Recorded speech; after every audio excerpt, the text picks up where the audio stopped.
Live from the Xfinity Studios at WVON. You're listening to Stats and Stilettos. Welcome to Stats and Stilettos here on another wonderful Sunday night.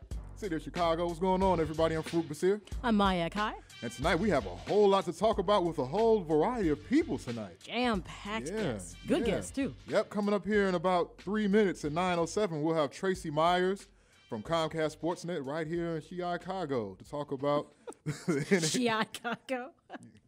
talk about the NHL lockout being over. I know a whole lot of people are happy about that. So we'll talk with Tracy about that at 9:20. We'll do Around the League. Well, of course, we're going to get to the NFL, people, and that's going to be big right there from 9:20 for the rest of the hour. At 10:04, this is a treat right here from the Big Ten Network, but he's not really known for that. Former Ohio State Buckeye great, is it fair to say legend? He was a pretty good player in college. Back in the day. Yeah, Jim Jackson. We'll have him on at 10:04 to talk about Big Ten basketball. He was doing the Ohio State-Illinois game. I know that kind of had to hurt for him to sit there and watch his Buckeyes get destroyed like that, but hey, it's part of his job, I guess. And then at 10:20, we'll have Jillian Mahan. She is from ABC 57 in South Bend, Indiana.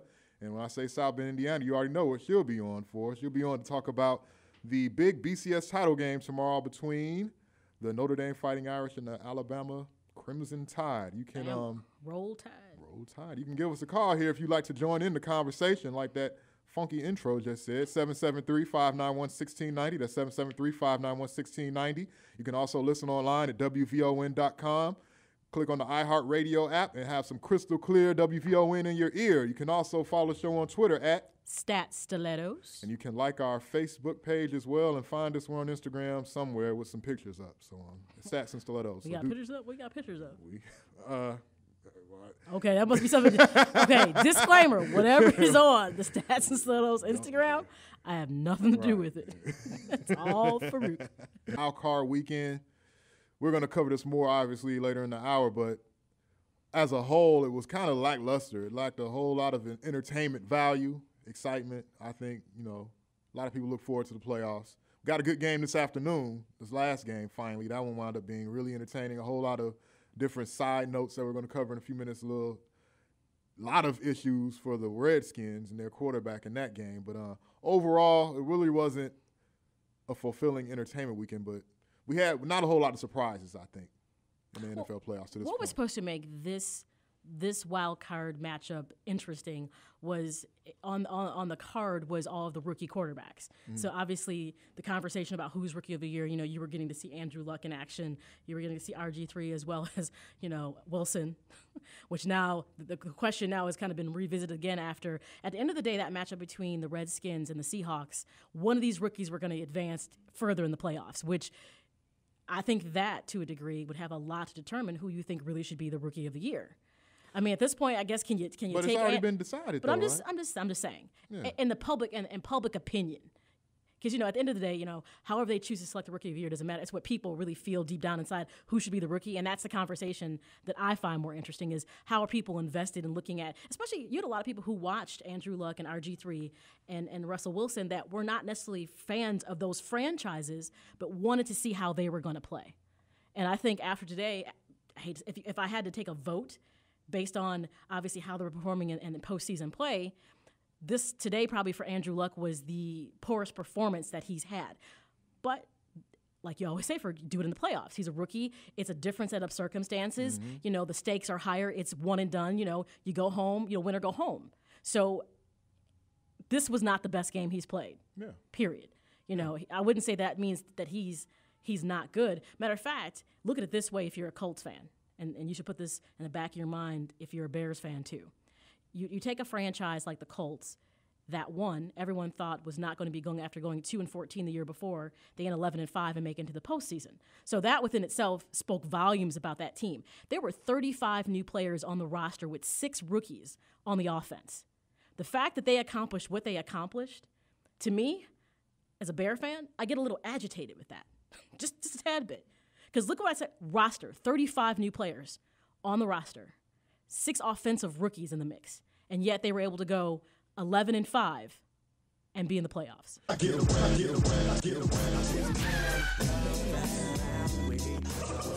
What's up? Let's go, NFL football edition of Around the League. I am Damon Spruiel, your moderator for Around the League right here on Stats and Stilettos on WVON. Sitting in with Maya Akai and Farouk Basir. Nice playoffs. Interesting, a few Duds. games. Yeah, a few duds. Few duds. Let's go ahead and hop right into these games. And the first one we got to talk about is, I think a few people might call it upset, but I don't think so. Seattle 24, Washington 14. Russell Wilson, 15 for 26, 187 yards, 1 touchdown.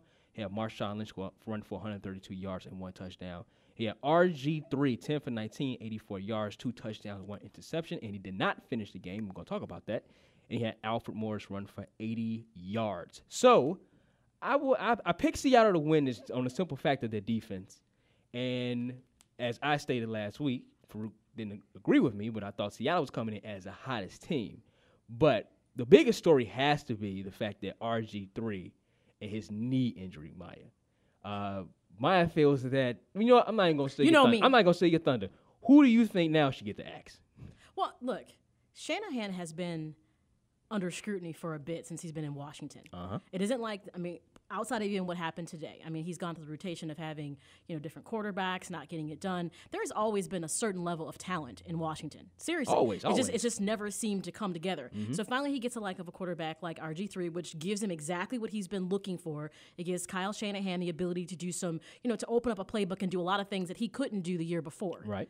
The issue what I had today is even coming into this game with RG3, He comes in with a knee brace on. The leg, unfortunately, he's got a plan on to throw. So really, he comes into this game at 70%, not 100%. So that right there was already going to be an issue. Looked good in the first series. That first series where they got the running game into the fact they had Pierce and Morris were running like two-man possess. They got Pierre Garçon in the mix. They did everything they needed to do to stretch the field. So they established the run, which opened up the pass. We all know that's pretty elemental in how this works. That's football. And he was doing okay. I'm like, okay. If he can stay upright and the knee is not bothering him, all is good. They put 14 points on the board. It looked great. The minute he got hurt towards the end of the first quarter and he comes limping back onto the field and that limp never went away, why any NFL coach who has it in his mind that he wants to win and advance to the playoffs keeps him in the game, that blows my mind. But then for him to play so long, almost like the last 6 minutes of the fourth quarter, and he goes down in the injury where everyone is in the stadium is covering their faces, concerned that this might be something awful because he didn't get up right away. So now you're endangering your franchise quarterback's health for what? When he never should have come to the next round. Okay, but here's the thing. It was clear that once you could no longer pass the ball, which he could not do. He kept trying to pass the ball off. He was getting sacked in the pocket. It just wasn't working. He should not have been back in the game at halftime. You put Cousins in the game. And here's the thing. Either you win or you don't win. But at least you're not risking the future of, I guarantee you, they're going to say he either has an MCL or an ACL. Injury that's going to require surgery, which means he's going to probably miss all of training camp and not be ready for the season because it looks like he did more damage than when the game started. How does that make any sense? Farouk, what do you say? You know what? I want to hear what he has to say. Shanahan? Yeah, I want to hear Shanahan. I was in the mode of getting here in between the game ending and us going on the air. So I'd like to hear what Shanahan had to say about all of this. But what do you say? You kept him in until you say you was trying to win the game. And then everyone looks but then everyone looks at you and they say, well, there's no way you can win with a quarterback that can't throw the ball.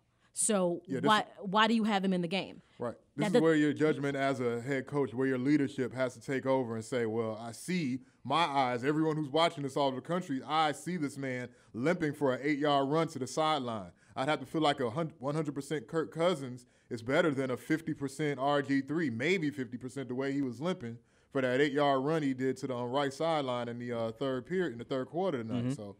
Not to mention, everybody saw how bad he was. It was bad. Oh yeah, he looked bad. And then you put your defense in a situation where because now the offense is going 3 and out, the defense is getting wore down. Whereas they were doing a good job within that first quarter of containing the run with Seattle, they were on the field so much they got worn down.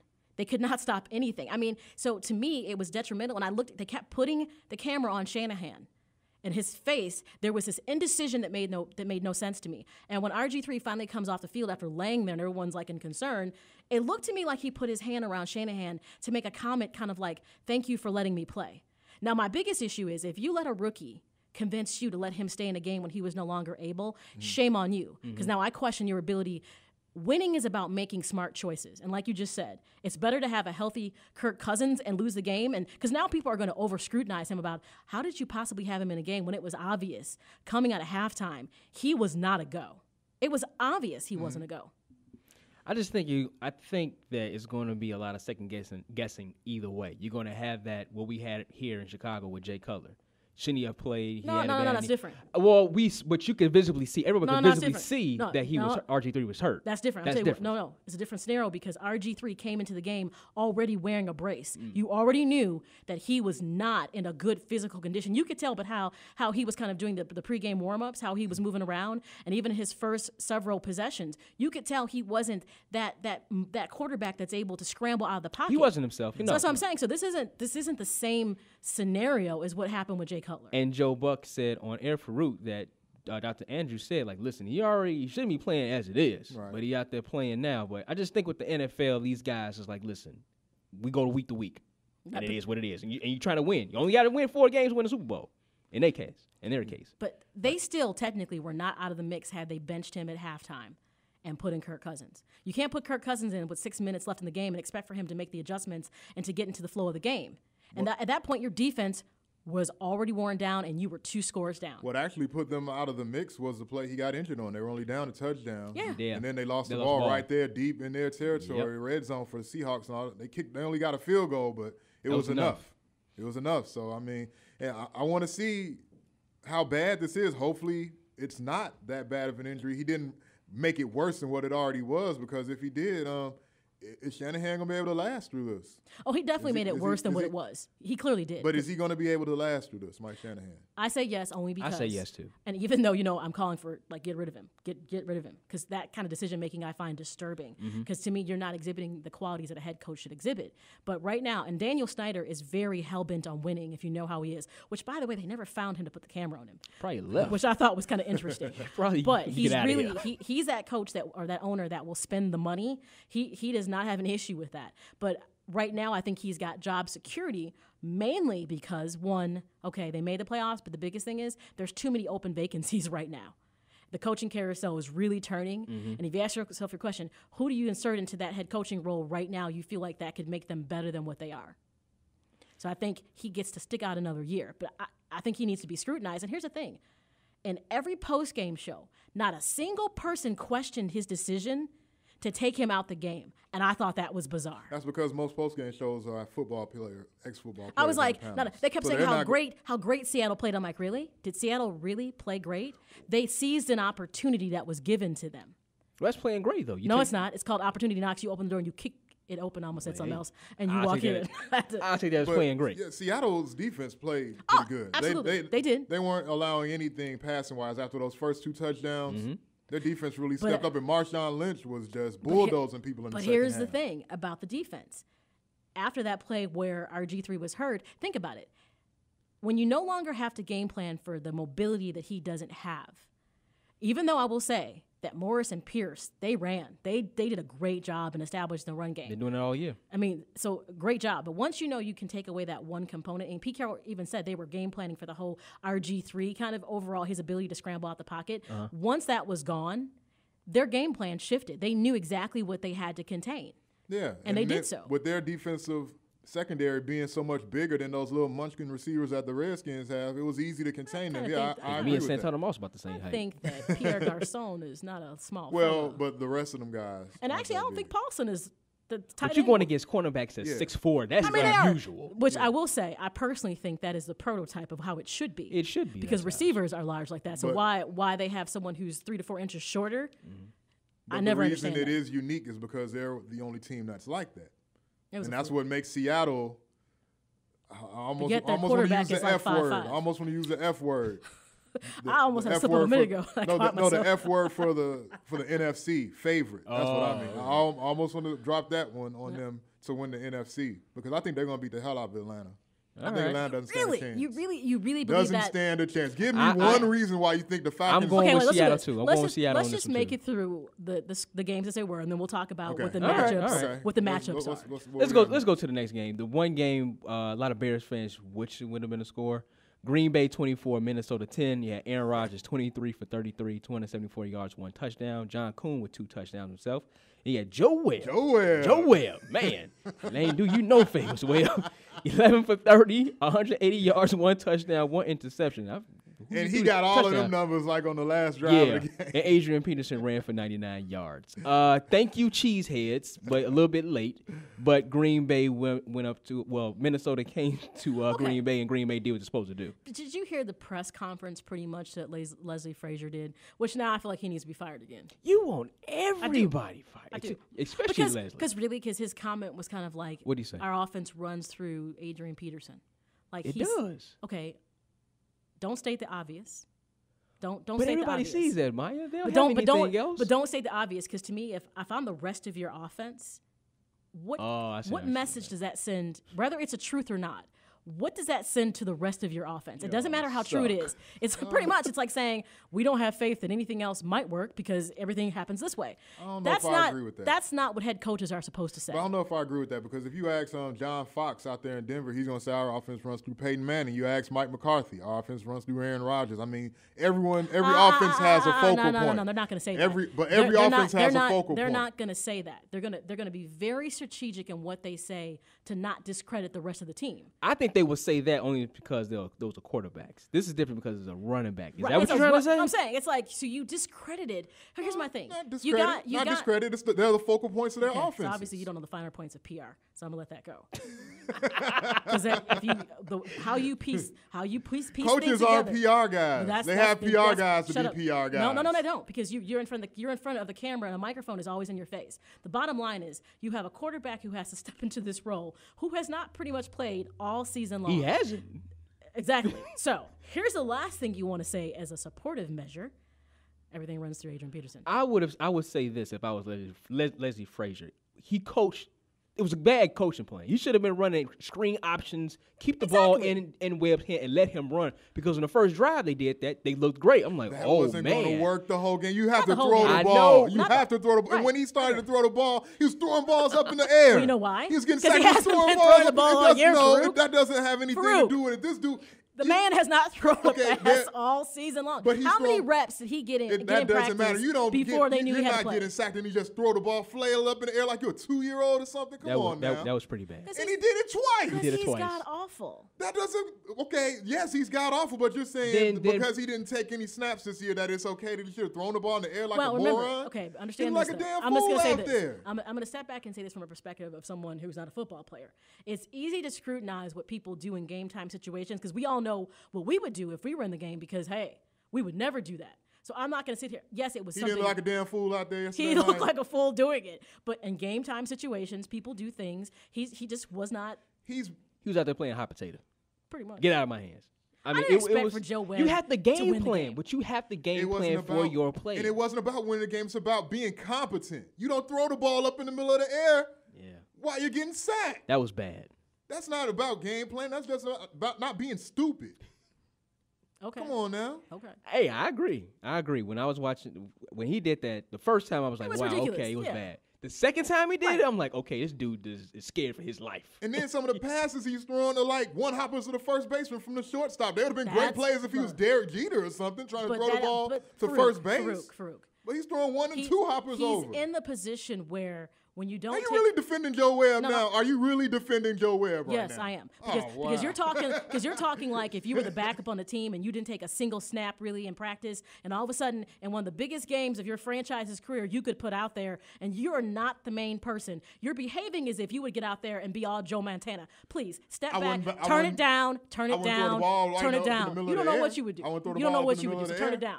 That's where people. And I'm not a paid professional. That's where people get meatballish. That's where people get meatballish. And I'm not paid to do that. He's a paid professional. He's supposed to go out there and be somewhat competent. How many paid professionals he's do supposed to go just out the there and be stupidest somewhat things we've ever competent. seen? The bottom line is that I'm not defending that Name Joe Webb. the Let's last person clarify you saw this. do something Let's like clarify that. this. Name them. Name them right now. I'm not defending that Joe Name Webb them. is a good quarterback. What I'm saying is his lack of preparedness is reflective of his performance on the field. Bottom line. Fellas, lack of preparedness, sometimes you perform poorly. I'm sure you can all identify that at some point in your life. I'm going to let that go. Now, I wouldn't know nothing about that. I'm sure you do. Do I need to go dig it in your past and interview some folks? Come on with it. You're going to hear some real I'm just X-rated saying. stuff. We've all had moments where we were not prepared and we didn't put our best performance out there for something. That is I'm just crazy. being honest. So, yes, you're right. He's not a good quarterback. I agree with you on that. He's not. But given the situation, did you really expect that much from him? I didn't expect him to be Okay. bouncing balls on the Maya. Come on. I didn't expect that game plan. I'm talking about the level of That gets why horribleness Reggie that was Frazier going should on. be fired. That's my what point. I would That's agree more You're with missing that. the point, though. You're missing the level of how bad. It's not about being, people are going to go out there and be bad, but nobody's supposed to be that bad. Really? That bad. Apparently, that's that not base. true. Look at it this way. That bad. Name another situation in the playoff setting where you saw that. Okay, I'm gonna give you a good example of how, and this is even worse. The Bears assumed that Caleb Haney, after seeing him in that divisional conference game against Green Bay, and he seemed okay, that when they had to use him as a number 2, when Jay Cutler went down, that he had better skill sets, and he didn't.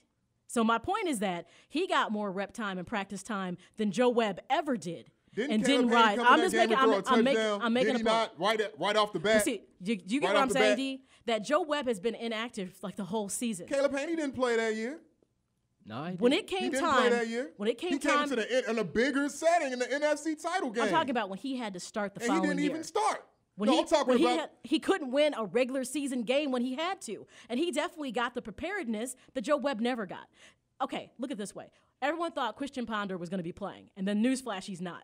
So then Joe Webb, who is not taking a snap, who got very few reps in practice, don't get me wrong, he is not NFL quality quarterback. And what's funny is people in Minnesota were clamoring for Joe Webb to really get a chance. Yeah, I talked to people They were. who really thought that, he They in thought that it was gonna beat market, they out were Ponder. like, oh no, it's not fair that Joe Webb is not getting the start, because Joe Webb actually played some last year. And that's where your Caleb Haney thing falls apart, because Caleb Haney had never played before, and he was thrusted into that situation in the NFC title game. I'm not talking about the NFC championship But that's what I'm talking about the regular season games he couldn't win last year. But he's played before. He has experience before yesterday is my point. But he That's sat my there point. a whole But he has he sat there a experience. whole season. But you Farouk. made the comparison to Caleb Haney and Joe Webb. You asked me, you asked me made to the give you an comparison. example. Pay attention. But Stop I'm paying interrupting attention. me. You I'm asked paying me attention. specifically. You said, give me an example of how you could take somebody and how maybe they don't perform well in the field. I'm not saying take Caleb Haney and Joe Webb and compare them. I'm just saying that when he played that NFC Championship game against Green Bay,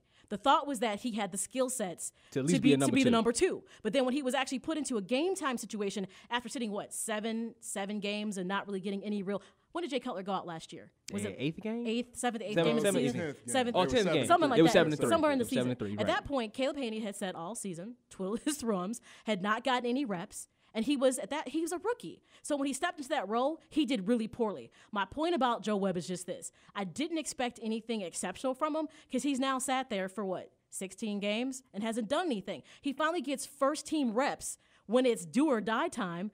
Hence, he sucked. The big one. I'm not shocked is my point. There's so much stuff from this past week that we haven't touched on, but you brought this up. I'm glad you did. Lance Armstrong. You went right to that. I went straight to it. He went right I went straight to it. You and our good buddy Ty Eileen out there in York, PA. Hold me down, Ty. Hold me down. I've been defending this guy to the end, and now he comes out this week. Here's all I said. Give me some definitive proof. Well, I'm holding it in my hand right here. Well, right. And here's the thing, too. And actually, when I read that article, it did say, which I would love to see it, there was 1,000-page report that was put together. I guess there was a lot of really incriminating stuff. Now, obviously, I wouldn't have read all 1,000 pages, but I wish I would have seen more of that. But my thing is this: every time he would test, he would not show positive. But when I was reading that article, what one person said is that doping did for the cycling sport what steroids did for baseball. It made it interesting to watch. Think about it: when Lance Armstrong was winning all of those Tour de France titles. And his story, and what made his story so unique was here was a guy who was coming back from cancer, who battled through that. And here it is, you win 7 Tour de France's in your career. That made it so interesting. And they were talking about everything he's done for cancer awareness. Now it's really sad that he's going to step up to the plate and just flat out say, I'm sorry, I lied. I don't. Really? But you do have. You said it. He needs to be like Barry Bonds and shut up and accept this crap because that's ignorant. But That's really ignorant. At But this Maya, point. you have a lot of people out there who will say this. I don't care. He helped me get through my cancer battle. You did all that. I'm So okay you're with gonna that. have people Oh, say no, that. No. I don't. You can't take that away from him because what he went, that was real. What he went no through, doubt. and he really did bring a lot of awareness to cancer and did. raise money. Raised a And lot I'm of never money. gonna. That's a positive, and I'm never gonna take anything away from that. But this was his profession and they were. If you read that article, I guess how he I can't remember the lady's name. She's a wife of another cyclist, and how she was pretty much called a liar and she was crazy. And I guess he called her and left a voicemail and was ignorant to her. I mean, I guess he was doing all this side stuff like, how dare you talk about me, like stuff obviously. How dare you tell the truth about me? Right, kind of stuff. And I was like, that's jacked up. And first of all, having people learn not to leave Betsy voicemails. Andro. Yeah, don't leave voicemails because people say this. But I'm like, really? He's gonna come out and say he lied? Are you kidding me? It's eating him He alive. better do the Barry Bonds and lie to the grave. It was coming out, Maya. Barry Bonds is gonna take that to the grave. Oh, of course It's he going to is. come He's out on Barry him Bonds. too. So it's On his only- it's only a matter of deathbed, time. his last breath, I did it. I wrote it up. I used. That's boom, dead. That's insane. So that was one story. But Yeah, let's talk about Bruce Weber was a good transition from knowing when the shelf life of a coach has expired. Obviously, we talked all about Lovie Smith last Sunday, and then boom, We on wake Black up the next Monday, morning, right. that axe dropped. That was a guillotine. guillotine. And I danced around my living room. I did. I was so happy. I was like, oh my God. I was ecstatic all day long. Well, for the record, I guess we kind of need to clarify this because some people think when you say that you want someone fired that you don't care about their well-being as a coach or their life. You have to be able to separate people just because Lovie Smith look. got fired from the team. Lovie Smith has Okay. plenty of dough. He's not going to be hard up at all. I was just about to say that. I was just going to say that. He's still eating good. He's eating real He's going to good. get paid the money in his contract for not coaching that extra year with the Bears. And If it he was- doesn't get a job. If he gets a job, he's win-win. So there's Hey. no need to shed a tear for Lovie Smith. And people were saying things like, you know what, I'm sad for him. I hope the fella the best. And I was like, you know what's interesting is I never met Lovie Smith. I never had a conversation with Lovie Smith. I know nothing about his personal character. All I know is he was always tight-lipped on the sideline. And it's interesting that people are so into, he's a nice guy. How do you know that? What did you hear about him that, how do you know that?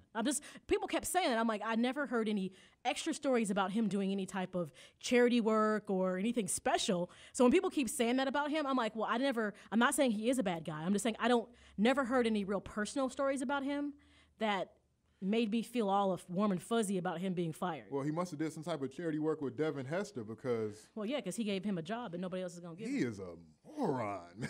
But speaking He is about, like, but here's what's a little concerning now. So Emory makes the big move. And, I have faith in Emory. I really, really do. You do? I do. And here's the other thing, too, people. You should have known that the axe was coming with Lovie Smith because with every GM, they want to install their own coaching staff. That's almost like just how it works. So don't be surprised if next year the Jets coach, Rex, gets fired, too. Laying out Because showing Tannenbaum is tattoos gone. of- So whenever the GMs depart, That guy. those head coaching jobs usually come sometime after that. So this should have been, people should have seen it coming, even though I thought they let him write out that last year. I did. that doesn't happen. I was trying to tell you guys, like, there are no instances where a guy gets a lame duck year in the NFL. Well, here's the thing. The It just doesn't McCaskies, happen. but here's the thing. But the Mack family is so Weird. weird. But they're not I would running things. love to believe that they have that mentality of winning, but they always haven't exhibited that. And that's why I was like, they might let him do it. But, But this Michael proved, but this McCaskey. proved that they're not running things. This whole thing from that last Emory week. is He's in the man charge. So what's interesting, though, is some of the interviews they've had. Now, I'm a little concerned about them and wanting to interview the Montreal Alouettes head coach, Mark Trestman.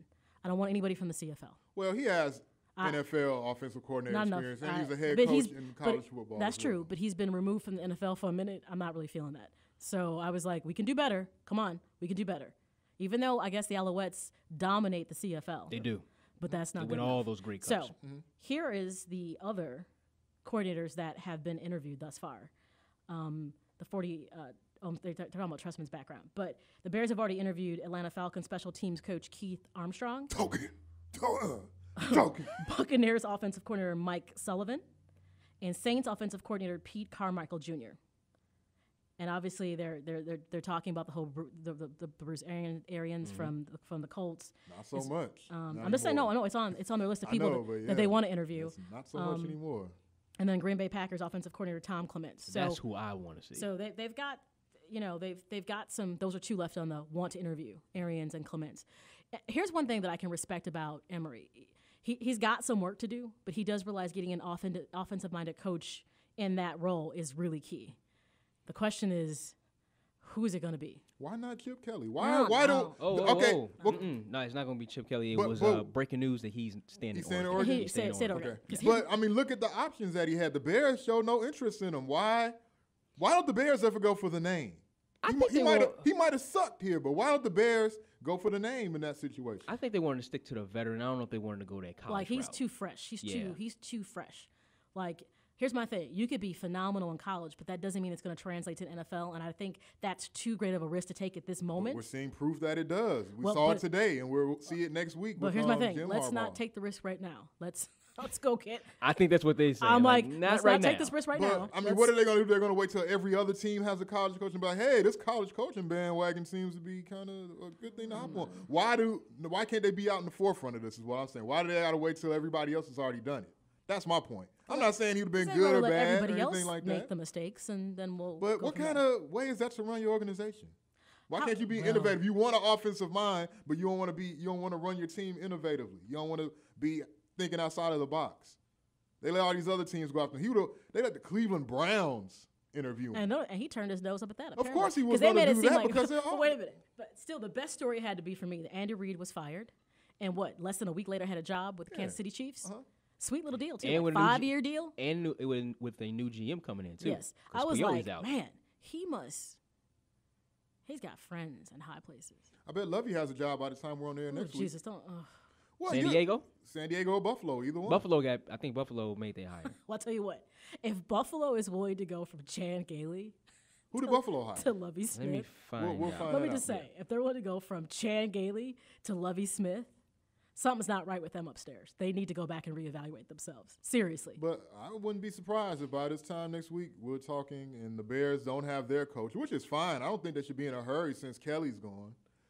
So if they're waiting for McCoy, if they're waiting for Denver to get eliminated, they might have their chance in a week or so to talk to Mike McCoy. Well, I know they talked to him today, but for their follow-up interview. Right? Yeah, but I wouldn't be in that big of a hurry if I were the Bears. Why? Why hurry up and get some crap? Make sure that's you what I'm get saying. the person that you want. That's exactly. Take the time to Yeah. evaluate and make the right decision that you feel fits not only the complement of talent that you currently have on the field, but you got to interview somebody to see. Because remember, Emory came in with a game plan that he laid out that made them hire. And he's looking for somebody, obviously, that's going to resonate with what he wants to achieve. Now, granted, we don't know what he told the McCaskies, but whatever it was very impressive. And he's looking for someone that's like-minded. Unfortunately, we don't know exactly what that is. Not yet. Except for someone who's offensive-minded. We know that part. It is going to be OC. It's more like it's going to be on the offensive side of the ball. Syracuse Doug Marrone. He's going to take over. Huh? Who what now? Yeah. Well, think about it. Is that the Bills or the Browns? That's the Bill. The Bills. Buffalo Bills hired Doug Marrone of he's leaving Syracuse to become That happened today? Yeah. Yeah. Wow, really? Well, yesterday. Today or yesterday. Kind of just slid in. Who cares? I'm like, I'm not quite sure what that's going to get them. I don't know either. I don't know what that means, but I guess we'll find out next year, won't we? We'll find out, all right. But yeah, I bet I'm willing to bet. I don't know what I would bet, but I'll bet Lovey has a job by this time next Sunday. I think he should fall back into a role that's natural for him, which is being a defensive coordinator. I think that the head coaching job he's not cut from that cloth as far as I'm concerned. But I think he should get back to what he does really well, which was being a defensive coordinator. That was his strength, and he did a great job at it. Get back to what you're good at. Everybody can't be a head coach. That's just the reality. His record is going to get him another head coaching job. He had a very good winning percentage. Very good winning percentage. So that's going to get him another job. People aren't seeing what you're seeing. They're seeing that record and like, wow, he won with that crap there. But people are also seeing win percentages that didn't translate into playoff appearances too. And ultimately, the goal is to win a Super Bowl. And if you can't make the playoffs, chances of you getting the Super Bowl is even slimmer. So if you think people are not paying attention to, you got a great win percentage and you're the third winningest coach in the Bears franchise history, but yet you weren't making the playoffs, then that means you can't get to what the ultimate goal is. He's done good enough to get one head coaching job. One more, I think. We'll see. I'm pretty sure that's What you want to bet on this? You don't think he's going to get another head coaching job? Like this year or just period? This year? This year. Arizona, they haven't really? filled their Do you position really yet. wanna do San this? 'Cause Diego. He's going to get another job. You really want to make a bet He's like going to that? get another job. This year. I think he's going to get another job Yeah, this year. yes. Well, Yes, he will. Unless everybody goes around Farouk saying just go hire a bunch of college coaches. Well, we'll see. But I don't think that's going to happen. Well, there's definitely a lot of vacant positions. Yeah. And that's why I do believe that the Panthers did not fire Ron Rivera. They We realized, haven't, well, not yet. Yeah, no, they said You know. they already said he's Oh, staying. he's staying? He's Okay. staying next Okay. year. They already said that because I think they realize there's so many vacancies right now, Yeah. and the pool of eligible candidates is not as probably as great as teams would want for it to be at the moment. So I think they sat tight, and they're giving him another year. They've already said it. What happens Wednesday nights at 8:30 with our show on Blog Talk Radio? Oh, I was like, Where's you going? what? Does this got something to do with Instagram? No. We re-air every show on Wednesday nights, 8:30 Blog Talk Radio. So you can go to blogtalkradio.com/stats and stilettos and listen to the show. This show will be re-aired, or you can catch every tune, iTunes, podcast section, search Stats and Stilettos. Thank you to our wonderful guests tonight. Thank you for Tracy Myers. Her phone kind of wasn't agreeing with her, but it's all good. We'll talk to her on the other side. Thank you to Jillian Mahan from ABC 57 in South Bend, Indiana, for joining us to talk about the BCS title game. And thank you to Jim Jackson from the Big Ten Network, Ohio State legend, for joining us talking some Big Ten hoops. We will see you next week. Peace.